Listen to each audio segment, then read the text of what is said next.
So good morning दोस्तों, कैसे हो आप सभी। स्वागत है आप सभी का एक न्यू वीडियो में। मेरा नाम है अभिषेक। अगर आप लोगों ने मेरी लास्ट वीडियो फॉलो की है तो आपको तो पता ही होगा कि मैं आज हूँ राजगीर में, और आज की वीडियो में हम लोग करने वाले हैं राजगीर सिटी को एक्सप्लोर। तो इसी सीरीज में सबसे पहले हम लोग चलते हैं वेणुवन।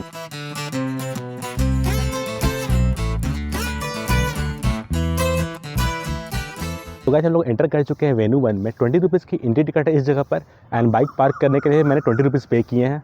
एंड एंटर करते हैं, मुझे चारों ओर केवल बांस के ही पेड़ दिखाई दे रहे हैं। इसके पीछे भी एक स्टोरी है जो कि हम आपके साथ आगे शेयर करेंगे, लेकिन जैसे ही हम लोग एंटर करते हैं सबसे पहले हमें एक गौतम बुद्ध की मूर्ति देखने को मिलती है।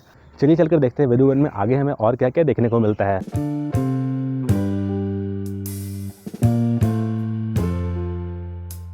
Venuvan as the name suggest, Venu यानी कि बांसों का एक वन हो जहाँ पर इतनी खूबसूरती छाई हुई हो। दरअसल इसके पीछे की स्टोरी कुछ ऐसी है कि अजातशत्रु नाम के एक राजा ने गौतम बुद्ध को ये जगह डेडिकेट किया था।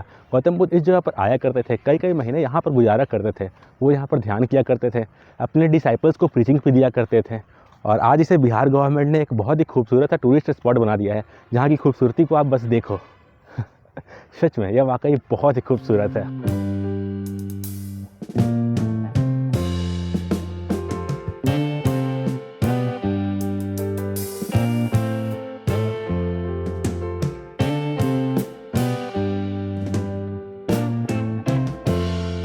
गाइस राजगीर में मैं कई बार आया था, एंड इस वेणुवन को मैंने कभी भी एक्सप्लोर नहीं किया। मतलब मैं सोच रहा हूँ कि मैंने काफ़ी बड़ा चीज़ मिस कर दिया था यार। मतलब मुझे ये जगह बहुत ही पसंद आया। ऊपर से अभी का जो मौसम हो रखा है, हल्की हल्की बारिश हो रही है, कुछ कुछ बारिश की बूंदें हमारे फेस पर गिर रही है, एंड ये मौसम बहुत ही शानदार लग रहा है।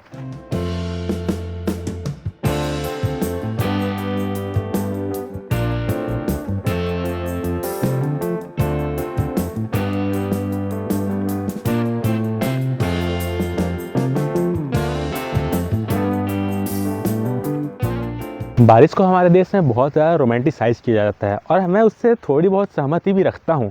बट वो तब जब आपके एक हाथ में चाय के कप हो और दूसरे हाथ में पकौड़े का प्लेट। लेकिन आप जब घूम रहे होते हो और बारिश होती है तो अच्छी बात नहीं है यार। मतलब भीगते भी हो, तबीयत ख़राब होने का रिस्क भी।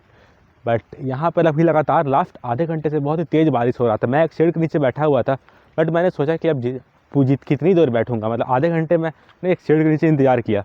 अब मैं पूरे दिन वहीं शेड में तो इंतज़ार नहीं कर सकता ना, इसलिए सोचा कि अब चलो भीगेंगे तो भीगेंगे। हालांकि बारिश थोड़ा कम हुआ है, बट स्टिल बारिश हो ही रहा है।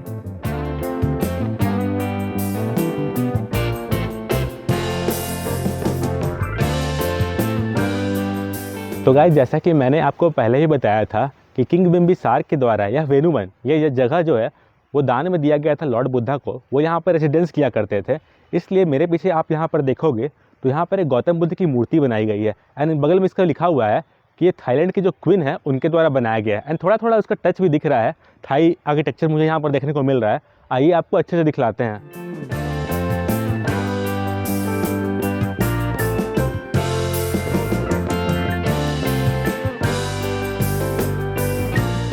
यार ये वेणुवन इतनी खूबसूरती से बनाई गई, इतनी खूबसूरती से बनाई गई है कि पूछो मत।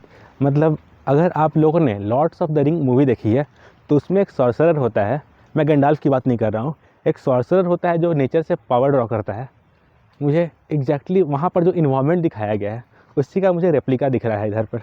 बहुत ही खूबसूरत है ये जगह। वेणुवन की एक बात मुझे बहुत ही खूबसूरत लगी कि इन्होंने इसे मॉडर्नाइज करने के चक्कर में इसके थीम को नहीं खोया है। वेणुवन का मतलब ही था मतलब बांसों का वन, और आज भी इसमें आप देखोगे तो इसमें आपको कई तरीके के बांस के पेड़ दिखाई देंगे, कुछ छोटे कुछ बड़े। और बांस के पेड़ों में भी अलग अलग शायद ब्रीड है कि डिफरेंट डिफरेंट कलर के मुझे बांस दिखाई दे रहे हैं। तो इन्होंने अपने थीम को नहीं खोया है।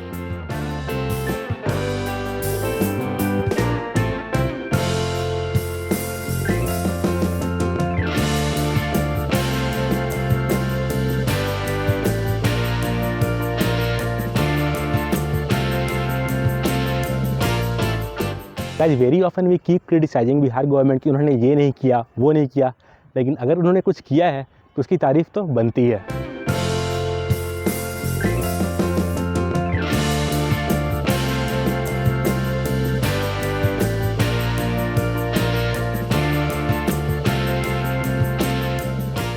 आप मेरे पीछे यहाँ पर देख सकते हो, यहाँ पर एक ओपन एयर थिएटर बना हुआ है, सामने में एक स्टेज है, एंड इधर सीटिंग का अरेंजमेंट किया हुआ है। बहुत ही खूबसूरत लगा, लिटरली लग रहा है कि मतलब वर्ल्ड क्लास कुछ चीज़ बना है। बिहार का लगेगा ही नहीं कि कोई नॉर्मल सा पार्क है, ये कुछ वर्ल्ड क्लास इंफ्रास्ट्रक्चर लगेगा। अब आपको हो सकता है लग रहा होगा कि सिर्फ तारीफ़ पे तारीफ़ की जा रहा है भाई, ऐसा क्या है। मतलब मैं राजगीर मतलब 5 से 6 बार आ चुका हूँ, लेकिन मैं वेन्यू वन कभी नहीं आया था। और अब मुझे वेन्यू वन को देख करके ये लग रहा है ये one of the best place है, अगर बेस्ट नहीं कहूँ तो one of the best place in Rajgir. Photos वगैरह क्लिक करवाना था, क्या से क्या पिक्चर आएगा भाई, किसी को विश्वास नहीं होगा कि ये बिहार में क्लिक करवाया गया फ़ोटो है।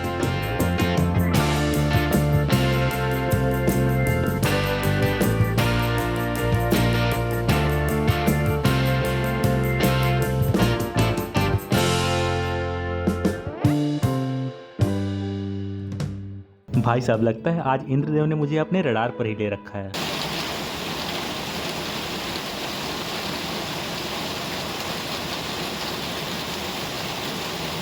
यार बारिश ने तो अपना आतंक ही जमा रखा है। लगभग मैं 3 घंटे से यहाँ पर इंतज़ार कर रहा हूँ कि अब बारिश रुकेगी तब मैं निकलूँगा, अब बारिश रुकेगी तब मैं निकलूँगा। 2-3 बार मैंने कोशिश भी करी निकलने का।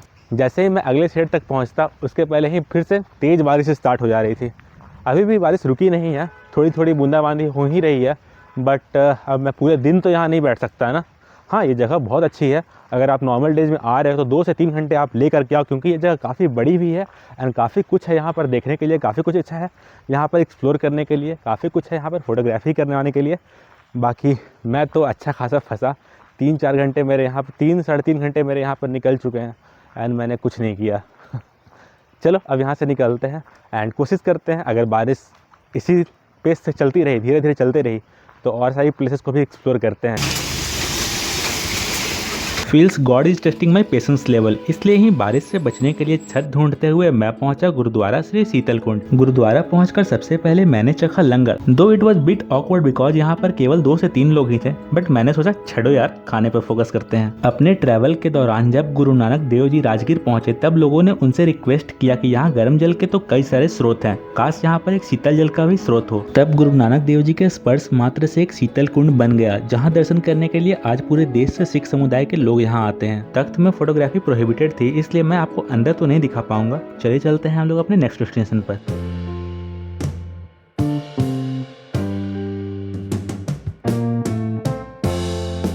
जी दरबार श्री शीतल कुंड में दर्शन करने के बाद अब हम लोग पहुंच गए सोन भंडार। कुछ लोग इसे स्वर्ण भंडार भी कहते हैं, अलग अलग लोग अलग अलग नामों से जानते हैं।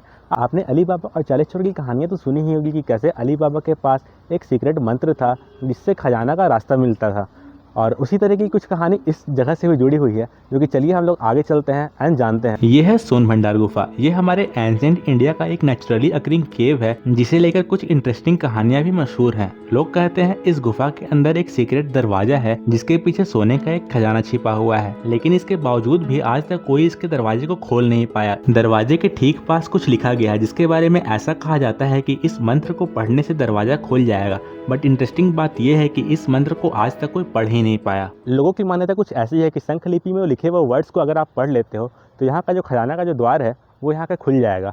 अब ये आप पे टोटली डिपेंड करता है, आप इस बात को मानना चाहो तो मान सकते हो और ना मानना चाहो तो ऑफ कोर्स नहीं, कुछ भी नहीं है यहाँ पर। अगर आप इस गुफा के हिस्ट्री की बात करो तो अलग अलग लोगों के द्वारा अलग अलग यहाँ की बातें बताई जाती हैं। कुछ कहते हैं कि जरासंध ने आज से लगभग 5500 साल पहले महाभारत के काल में इस गुफा का निर्माण अपने खजाने को छुपाने के लिए किया था। तो कुछ लोग ऐसा भी कहते हैं आज से लगभग 2500 वर्ष पूर्व जैन मुनियों ने इसे अपनी साधना के लिए बनवाया था।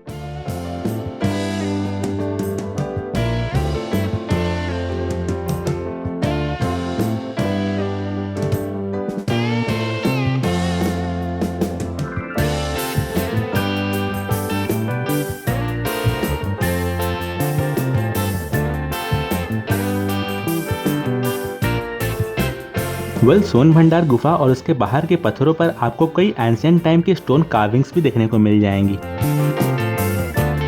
तो गाइस बारिश रुकने का नाम नहीं ले रही है, बट कोई बात नहीं, हम एक्सप्लोर करने में बिल्कुल ही पीछे नहीं रहेंगे।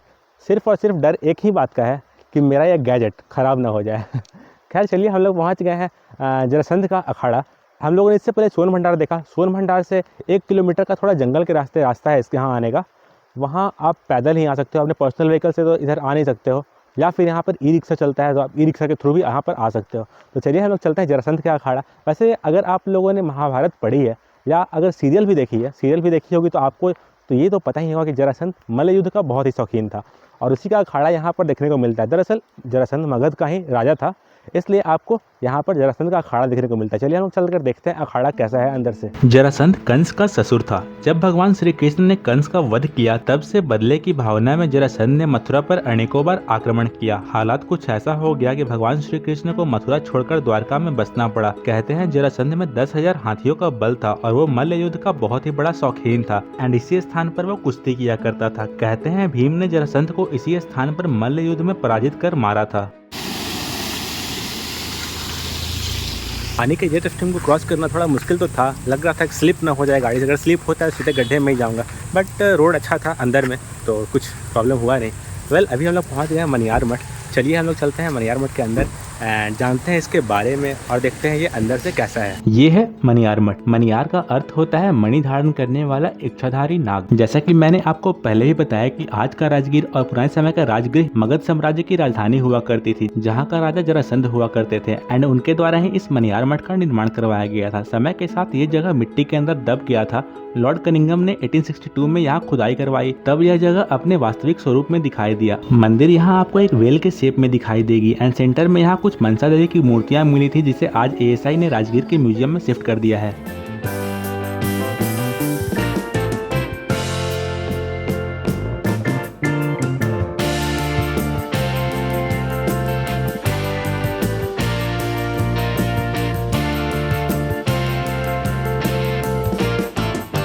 गाइस मनियार मठ देखने के बाद राजगीर में अब हम लोग आए हैं nature safari and zoo safari में। अगर आप लोगों ने मेरी स्टार्टिंग की वीडियोस देखी है तो आपको पता होगा कि मैंने जंगल सफारी राजगीर में ऑलरेडी कर रखी है। और नेचर सफारी का हालत कुछ ऐसा है कि नेचर सफारी में आप ग्लास ब्रिज देखते हो, सस्पेंशन ब्रिज देखते हो और सारी मतलब जिपलाइन वगैरह कुछ एक्टिविटीज़ होती हैं। तो इसके लिए अभी मेरे को ज़्यादा इंटरेस्ट है भी नहीं और वैसे भी इसकी एडवांस बुकिंग करनी होती है। 3-4 दिन पहले आप एडवांस बुकिंग करोगे तभी आपका टिकट मिलता है, तो वो तो पॉसिबल हो नहीं पाएगा। तो ये सारी प्लेसेस थी। बाकी और कुछ प्लेसेस जैसे कि घोड़ा कटोरा लेक। घोड़ा कटोरा लेक का क्या है कि आप अपने पर्सनल व्हीकल से जा नहीं सकते हो, आपको वहाँ तक बेस तक पहुँचना पड़ेगा, गाड़ी को पार्क करना पड़ेगा, उसके बाद 100 रुपीज़ की ई रिक्शा राइड लेनी पड़ेगी जो कि 7 किलोमीटर की होती है और फिर वो ले जाएंगे आपको घोड़ा कटोरा लेक तक। उसमें काफ़ी मतलब 3-4 घंटे आप उसमें भी लगेंगे। उसके अलावा एक विश्व शांति स्तूपा है राजगीर में, जिस पर भी मैं 4 से 5 बार जा चुका हूँ। कभी रोपवे से भी, कभी पैदल भी ट्रैक करके मैं जा चुका हूँ, तो वहाँ मेरे जाने का मन नहीं है। तो ये सारी प्लेसेस थी जो कि मैंने राजगीर में घूमा।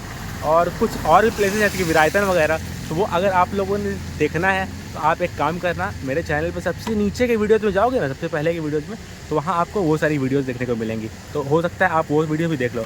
अब हम यहाँ से जाएंगे गया, जो कि लगभग 50 से 60 किलोमीटर का बाइक राइड होने वाला है। बट सबसे बड़ा टेंशन मेरे पास ये है कि जब मैं कल नालंदा से लौट रहा था तब मैंने अपने फैमिली के लिए खाजा पैक करवाया था और मौसम ऐसा हो रखा है, लगातार बारिश हो रहा है, तो अब कैसे मैं उसे ले जाऊँगा ये मुझे डर लग रहा है। मैंने होटल पे ही चेकआउट करने के पहले रखवा दिया था कि मैं शाम में जब गया के लिए निकलूँगा तब वहाँ पर आके पिकअप कर लूँगा।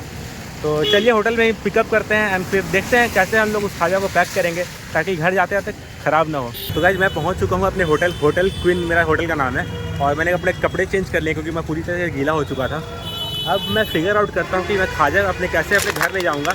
तब तक आप वो सीक्वेंस देखो, कल रात में मैं गया था ब्रह्मकुंड, आप वो सीक्वेंस देखो, तब तक मैं फिगर आउट करता हूँ कि खाजा मेरे घर कैसे जाएगा। तो गाइस हो रहे हैं शाम के 7:15 और हम लोग आ गए हैं ब्रह्मकुंड।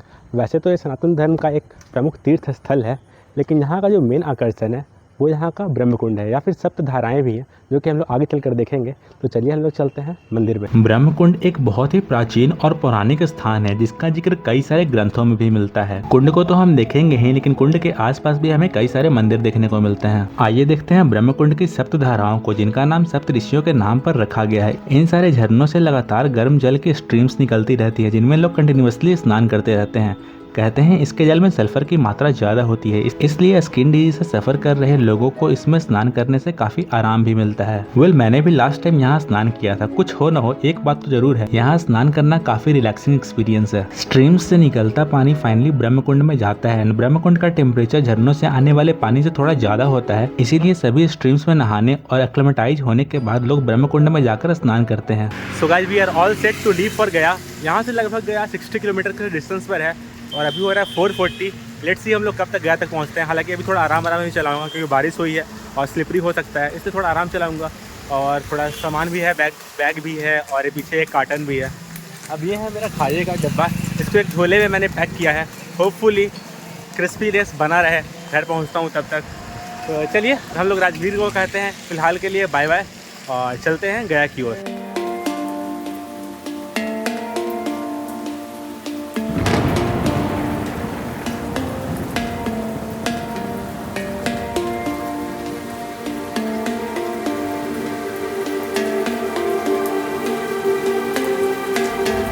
4:45 में हम लोगों ने बाइक राइड स्टार्ट किया था एंड 6:45 में मैं अपने घर पहुंच चुका हूं। मतलब 2 घंटे में मैंने 70-72 किलोमीटर के आसपास ड्राइव कर लिया। हालांकि इससे कम भी समय लगता, लेकिन जब मैंने गया शहर में एंटर किया वहां पर काफ़ी ज़्यादा ट्रैफिक था तो उसमें थोड़ा ज़्यादा समय लग गया।